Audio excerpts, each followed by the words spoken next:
El sol del mediodía caía sin piedad sobre la llanura cuando todo cambió en un solo instante.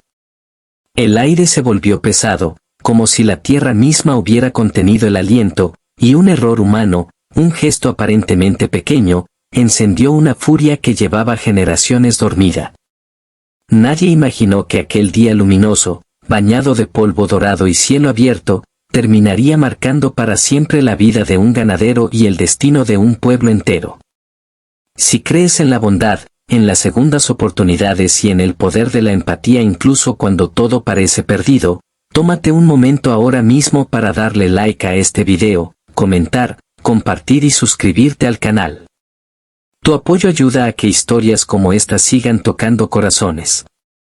El ganadero se llamaba Eusebio Calderón, un hombre curtido por el sol y los años, con manos grandes y ásperas que habían aprendido a domar caballos, cercar tierras y sobrevivir a sequías implacables.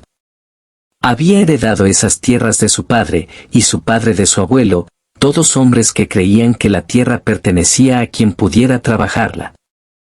Para Eusebio, el mundo era simple: sembrar, criar ganado, proteger lo suyo. No era un hombre cruel, pero sí uno acostumbrado a no pedir permiso, a avanzar sin mirar atrás. Aquella mañana había salido a revisar una cerca rota cerca del límite de su rancho, un lugar donde la hierba amarilla se mezclaba con piedras antiguas y silencios demasiado viejos. En ese mismo espacio vivía Naida, una joven apache cuya presencia parecía brotar de la tierra misma. Sus ancestros habían caminado esas llanuras mucho antes de que existieran cercas o títulos de propiedad. Naida no vivía sola, vivía con la memoria de su pueblo, con historias transmitidas en susurros y rituales que sobrevivieron a la violencia y al olvido.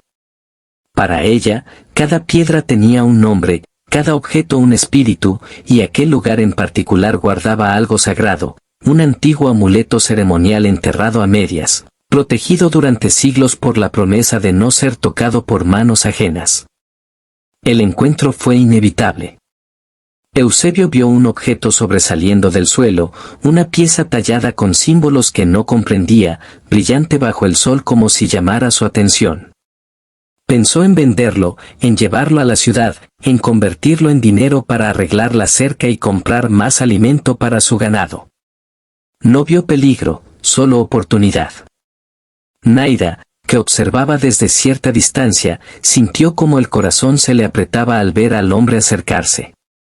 Su súplica fue desesperada, nacida del miedo y del amor por su gente, pero no fue escuchada. El ganadero extendió la mano y tocó aquello que nunca debió tocar. El aire cambió. No de manera sobrenatural, sino humana. El rumor corrió rápido entre los apaches cercanos, como el fuego cuando encuentra hierba seca. La ira no era solo por el objeto, sino por siglos de desprecio acumulado, por la sensación constante de ser invisibles. Para el pueblo apache, aquel acto fue una profanación, una herida abierta en su identidad. Para Eusebio, al principio, fue solo confusión. No entendía por qué su gesto había provocado tanto dolor, tanta rabia. Se defendía pensando que nadie le había explicado, que él no sabía. Pero la ignorancia no calmó a nadie. Las consecuencias no tardaron en llegar.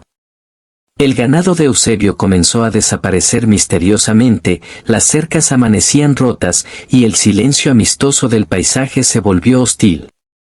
El pueblo apache cerró filas, no con violencia directa, sino con una firmeza que helaba la sangre. Nadie le hablaba, nadie comerciaba con él. El aislamiento pesó más que cualquier castigo físico. Por primera vez en su vida, Eusebio sintió miedo, no a perder su rancho, sino a quedarse solo en un mundo que ya no lo reconocía. Mientras tanto, Naida cargaba con su propio dolor. Sabía que la furia de su pueblo era justa, pero también veía en los ojos de Eusebio algo más que maldad, veía torpeza, orgullo herido, una vida entera construida sin aprender a escuchar. Naida había crecido escuchando historias de reconciliación, de cómo incluso los errores más graves podían ser sanados si había humildad. Pero también sabía que el perdón no se regalaba, se ganaba con actos, con sacrificio.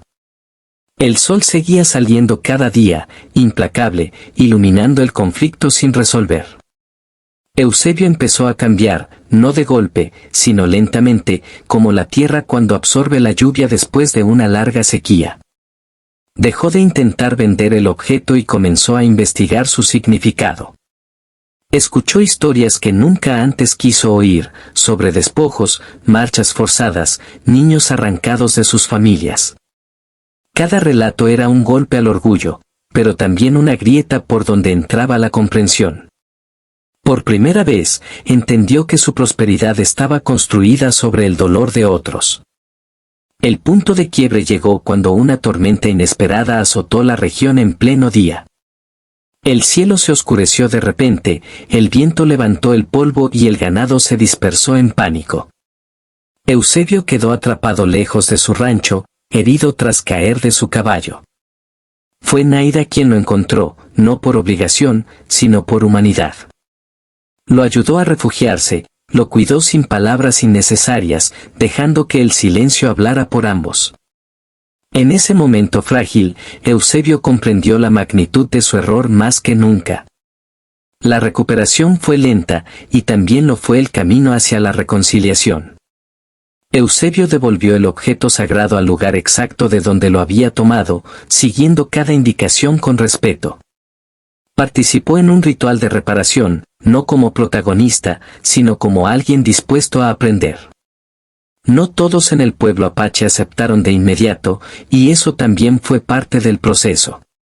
El perdón colectivo no es instantáneo, es un tejido que se repara hilo por hilo. Con el tiempo, pequeños gestos comenzaron a cambiar la atmósfera. El comercio se reanudó tímidamente, las miradas dejaron de ser solo de reproche. Eusebio abrió parte de sus tierras para proyectos comunitarios, no como caridad, sino como reconocimiento. Aprendió que la tierra no se posee, se cuida. Naida, por su parte, se convirtió en un puente entre dos mundos, cargando el peso de la memoria y la esperanza al mismo tiempo. El día volvió a ser luminoso, pero ya no era el mismo. La luz ahora parecía más suave, como si hubiera aprendido algo del dolor humano. Eusebio, envejecido pero más consciente, caminaba esas llanuras con otro paso, uno más lento y atento. Naida miraba el horizonte sabiendo que la herida no había desaparecido del todo, pero había comenzado a sanar. El pueblo apache seguía allí, vivo, resistente, y ahora un poco más escuchado. Si esta historia te ha tocado el corazón, si te ha hecho pensar en la importancia del respeto, la memoria y las segundas oportunidades, te pedimos desde lo más profundo que interactúes con este video. Tu apoyo mantiene vivas estas historias que buscan unir y no dividir. Antes de llegar al final, déjanos un comentario contando qué parte de esta historia te impactó más y por qué. Queremos leerte. Al final, no fue la ira lo que definió aquel día, sino la capacidad humana de cambiar cuando se enfrenta a la verdad. Bajo el sol del mediodía, en una tierra marcada por el pasado, dos destinos opuestos aprendieron que tocar lo sagrado sin entenderlo puede destruir, pero reconocer el error con humildad puede, lentamente, volver a unir lo que parecía perdido para siempre.